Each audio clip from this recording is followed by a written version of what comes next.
안녕하십니까, 이태윤입니다.这条视频有可能会给您带来焦虑，但我还是要说，最近大家刷抖音是不是刷到很多收款跑路的事情呢？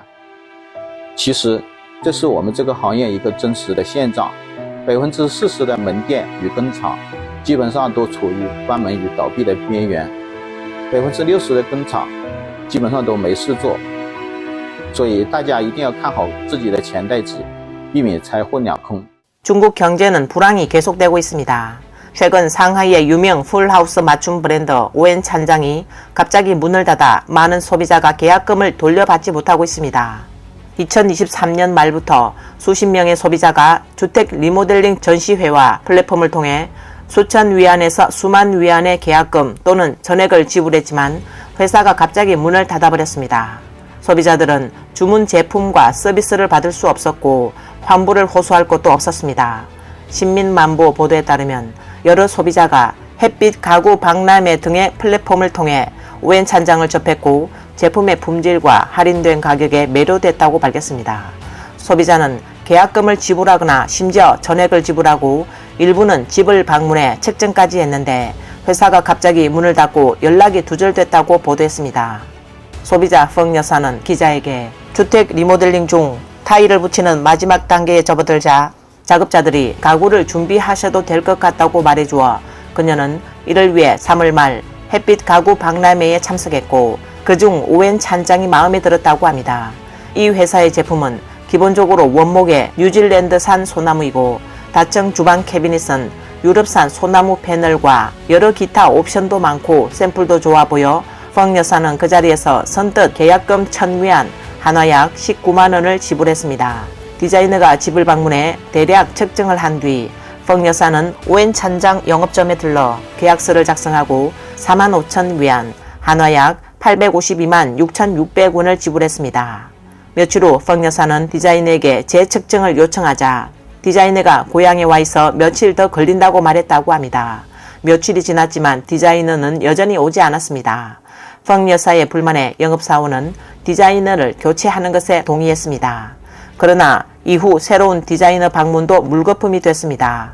그녀의 남편이 오엔 찬장이 배업했다는 소식을 들었다고 말했습니다. 펑 여사가 다시 오엔 매장을 찾았지만 문은 굳게 닫혀 있었고 가게는 텅 비어 있었습니다.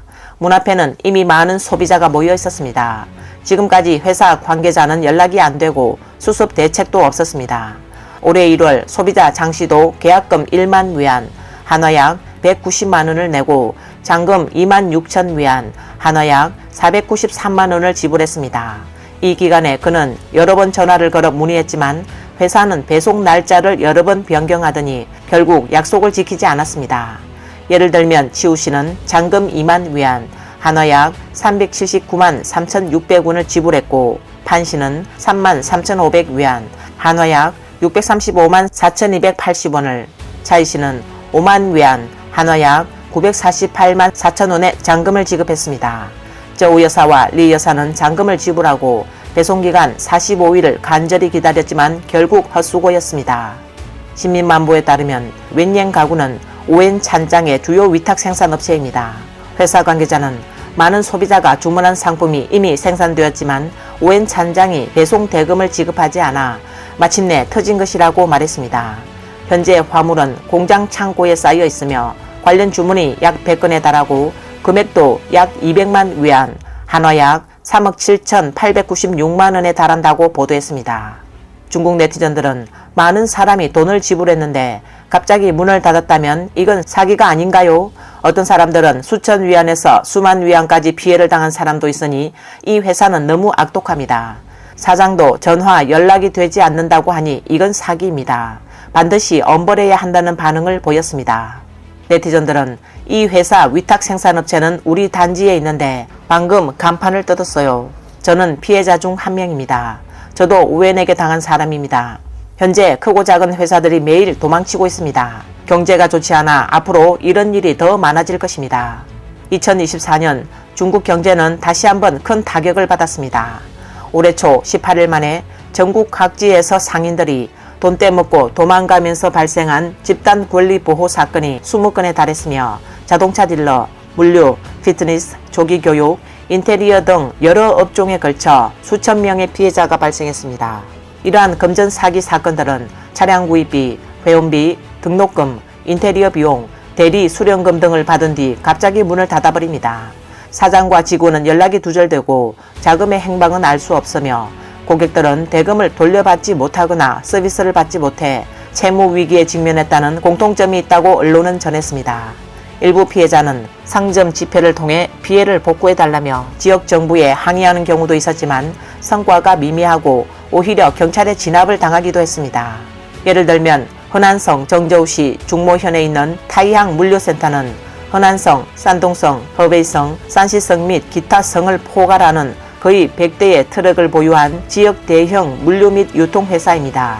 지난 14일 밤 물류센터는 하루아침에 시설을 비우고 500명의 고객으로부터 받은 거액의 돈을 가지고 사라진 사건이 발생했습니다.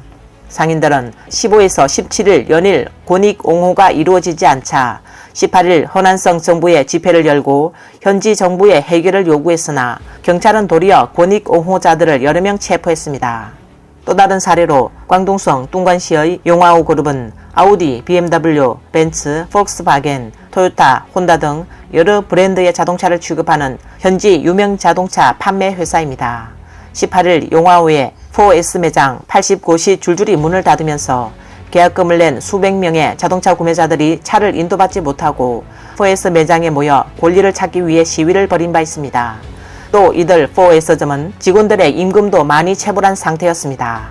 이 상인들이 금전 사기를 선택하는 이유는 무엇일까요? 한편으로는 높은 비용과 부채를 감당할 수 없는 경영난에 직면해 있기 때문입니다. 그래서 금전 사기는 그들에게는 구원의 동아줄이 된 것입니다. 다른 한편으로는 금전 사기의 위험이 상대적으로 낮다고 생각하기 때문입니다. 피해자들이 추적하더라도 자산을 이전하거나 신분을 바꾸거나 현장에서 도망치는 등의 방법으로 법적 책임을 회피할 수 있다고 믿기 때문입니다. 이런 모든 문제는 중국 정부의 감독 부족, 무능과 관련이 있습니다. 논평에 따르면 이런 금전 사기 사건은 광범위한 소비자들에게 막대한 손실과 불안을 초래했을 뿐만 아니라 사회 안정에도 잠정적인 위험을 초래했습니다. 그러나 사건에 직면한 중국 정부의 규제와 대응은 무능하고 효과적이지 않은 것으로 보인다고 평했습니다.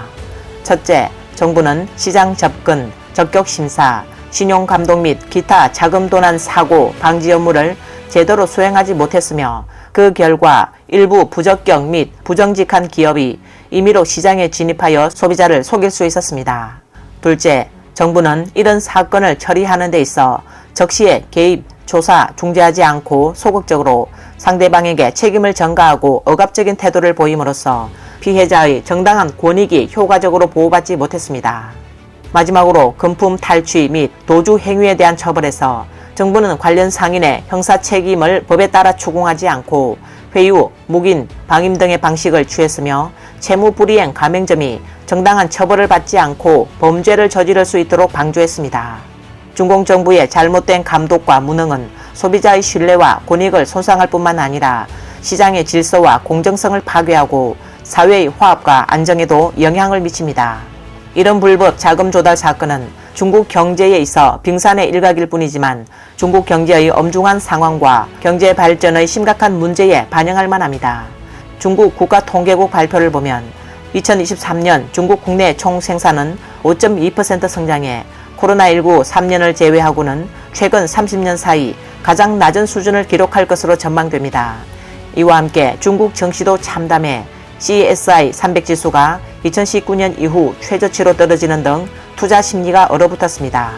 이런 데이터는 중국 경제가 저성장 고위험 단계에 진입했으며 내부 및 외부의 여러 압력에 직면해 있음을 보여줍니다. 이번 영상은 여기까지입니다. 시청해 주셔서 감사합니다.